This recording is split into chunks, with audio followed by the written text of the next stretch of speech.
தேவனுடைய நாமம் எப்பொழுதும் மகிமையாக இருப்பதற்காக நன்றி.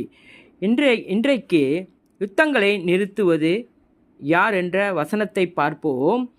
சங்கீதம் 46வது அதிகாரம் 8வது வசனம், 9வது வசனம், 10வது வசனம், 11வது வசனம்.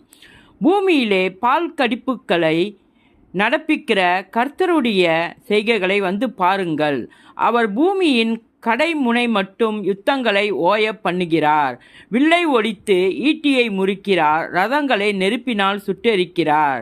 நீங்கள் அமர்ந்திருந்து நானே தேவன் என்று அறிந்து கொள்ளுங்கள். ஜாதிகளுக்குள்ளே உயர்ந்திருப்பேன், பூமியிலே உயர்ந்திருப்பேன். சேனைகளின் கர்த்தர் நம்மோடு இருக்கிறார். யாக்கோப்பின் தேவன் நமக்கு உயர்ந்த அடைக்கலமானவர். பூமியின் கடைமுனை மட்டும் யுத்தங்களை ஓய பண்ணுகிறார் யார்? அவர் கர்த்தர் மட்டுமே. இயேசுவின் நாமத்தில் ஆமீன்.